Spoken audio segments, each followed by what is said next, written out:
teman-teman, perkenalkan nama saya Gita Mesarani, NIM 2201020024, Prodi Akuntansi, mahasiswa semester 7. Di sini saya akan membuat tugas video. Di sini saya akan membuat video dari MK Teori Pengambilan Keputusan oleh dosen pengampu Bapak Dr. Ronald Afrianto, Sarjana Ekonomi, Magister Sains.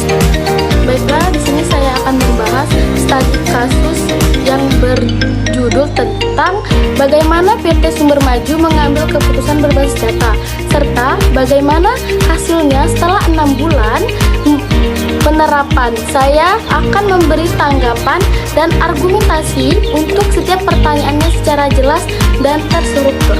Baiklah, di sini saya akan menjawab pertanyaan yang nomor 1, yaitu yang dimana pertanyaannya, data apa saja yang harus dianalisis sebelum mengurangi pembelian barang slow moving sebesar 40%.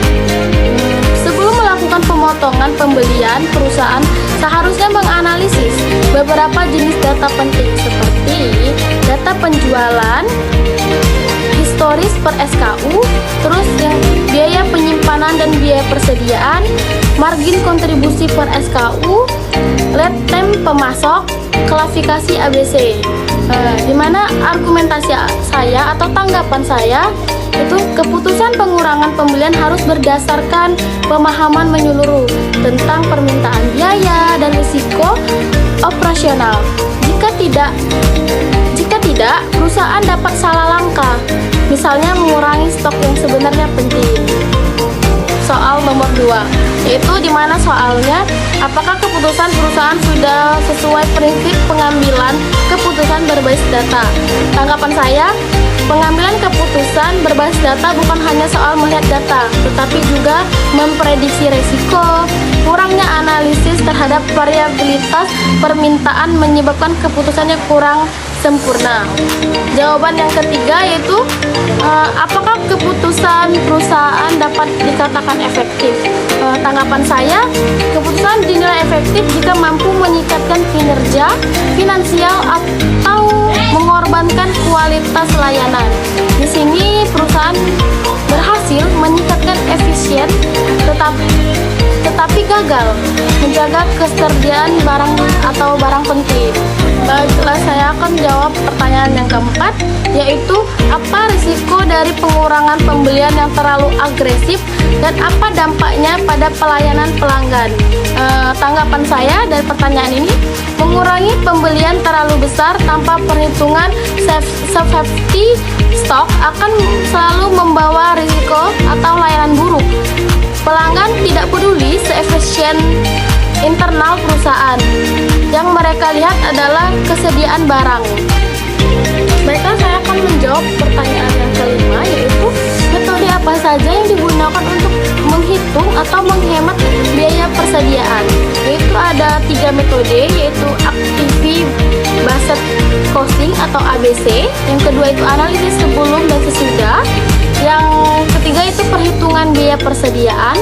Yang keempat itu analisis EOQ. Nah, tanggapan saya itu perusahaan harus memiliki metode yang dapat menunjukkan perubahan biaya secara jelas, terutama metode ABC dan clearing cost yang mampu mengidentifikasi beban penyimpanan secara nyata. Baiklah, saya akan menjawab yang nomor 6, yaitu bagaimana perubahan rasio perputaran persediaan mencerminkan efektivitas pengambilan persediaan.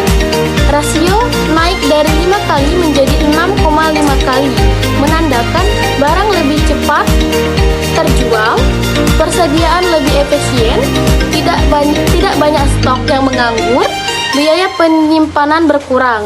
Tanggapan saya, perputaran persediaan yang meningkat adalah sinyal yang kuat bahwa pengendalian persediaan berjalan efektif dan perusahaan berada di jalur yang lebih efisien. Baiklah, saya akan menjawab soal nomor 7, yaitu apa rekomendasi agar perusahaan tidak kehabisan stok produk post moving. Rekomendasinya itu ada beberapa: menetapkan safety stock yang memadai, menghitung reorder point yang tepat, meningkatkan kualitas fresh costing, meningkatkan aplikasi ABC, memantau stok secara real time, berkomunikasi lebih baik dengan pemasok. Tanggapan saya itu produk-produk fast moving adalah bergerak utama pendapatan, terus menjaga tetap tersedia harus menjadi prioritas lebih tinggi daripada sekedar efisien biaya. Baiklah, saya akan menjawab soal nomor 8, yaitu jika Anda adalah manajer akuntansi, data tambahan apa yang Anda butuhkan? Yang saya butuhkan itu data margin, data loss sales, biaya promosi, variasi lead time atau pemasok, biaya rush order, yang terakhir itu data kepuasan pelanggan. Argumentasi saya itu evaluasi keputusan harus berdasarkan data yang tidak hanya mencerminkan biaya, terus tetapi juga berdampak terhadap pelanggaran dan resiko operasional. Semakin lengkap datanya, semakin akurat penilaian keputusan yang dibuat. Baiklah, ini tadi pertanyaan-pertanyaannya sudah terjawab. Dengan demikian, keputusan PT Sumber Maju sebenarnya sudah berada di jalur yang tepat, tetapi perlu perbaikan dalam aspek forecasting dan pengendalian produk fast moving.